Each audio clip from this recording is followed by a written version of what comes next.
नमस्कार किसान साथियों, मैं प्रेम सिंह चारण राजस्थान के चित्तौड़गढ़ ज़िले से। आप देख रहे हैं फार्मर द जर्नलिस्ट। किसान साथियों, आज मैं आपको एक अच्छे दूध वाली भैंस की पहचान कैसे करते हैं और आप जब भी भैंस लेने जाए तो किन किन बातों की सावधानियां रखें, सारी जानकारी इस वीडियो में दूंगा, तो वीडियो को लास्ट तक ज़रूर देखें। किसान साथियों, आप जब भी एक अच्छी भैंस लेने जाए तो सबसे पहला नियम आपको ध्यान रखना है कि आप कहीं पर भी अगर भैंस लेने जाए तो आपको कम से कम 3 टाइम तक उस भैंस का दूध निकालना है और उसके बाद में उस भैंस को लेकर आना है। किसान साथियों, होता क्या है कि हम कितनी भी अच्छी भैंस ले आए, कितने भी दिखने में अच्छी भैंस ले आए, कुछ भी करें, लेकिन हमारा जो डेयरी फार्म पर प्रॉफिट है वो दूध से है और हमें वही भैंस चाहिए। हमारा मेन उद्देश्य वही है कि हमें ज़्यादा दूध देने वाली भैंस चाहिए। तो आप हमेशा क्या करें कि जब भी भैंस लेने जाए 3 टाइम का दूध निकालें। एक टाइम दूध निकालने से क्या होता है किसान साथियों कि बहुत सारे डेयरी फार्म वाले क्या करते हैं कि अपने भैंस का दूध एक टाइम पे नहीं निकालेंगे तो दूसरे टाइम पे वो ज़्यादा दूध दे देगी, तो हमें लगेगा ये ज़्यादा दूध दे रही है। इसलिए अगर 3 टाइम अगर आप दूध निकालोगे तो आपको अच्छा मेजरमेंट मिलेगा कि भैंस कितना दूध दे रही है। और दूध का हमेशा ध्यान रखें कि बाल्टी में दूध देखकर दूध का अंदाज़ा नहीं लगाए कि ये इतना लीटर होगा। दूध का हमेशा वज़न करें, क्योंकि जब हम ताज़ा दूध निकालते हैं तो उसमें झाग रहते हैं ऊपर, तो उन झाग से हमें लगता है कि ज़्यादा दूध है, लेकिन वो दूध कम होता है। इसलिए हमेशा दूध का वज़न करें।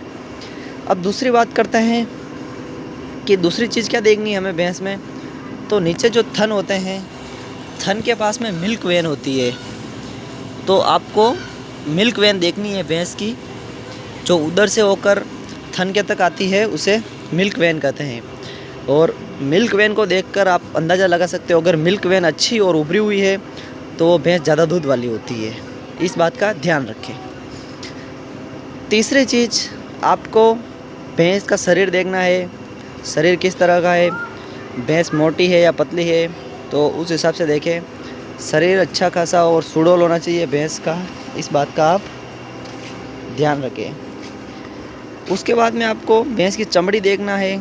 चमड़ी पतली होनी चाहिए। अच्छे दूध वाली भैंस की चमड़ी हमेशा पतली होती है और चमड़ी हमेशा चमकीली होनी चाहिए, इस बात का ध्यान रखें।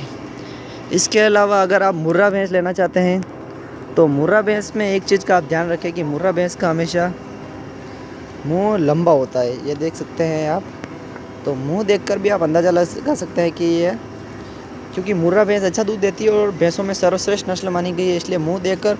और दूसरी चीज़ आप सींग देखकर, ये जो आप सींग देख रहे हैं मुड़े हुए, ये मुर्रा भैंस की प्रमुख नस्ल है, तो आप सींग देखकर भी भैंस की पहचान कर सकते हैं।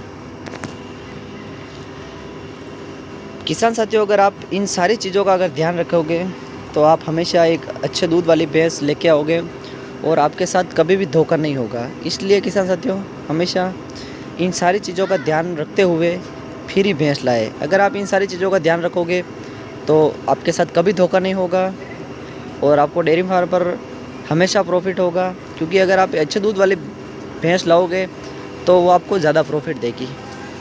तो इन सारी चीज़ों का ध्यान रखते हुए ही भैंस लाए। जब भी भैंस खरीदने जाए इन सारे महत्वपूर्ण बिंदु पर चर्चा कर लेवे और उसके बाद ही भैंस खरीदे।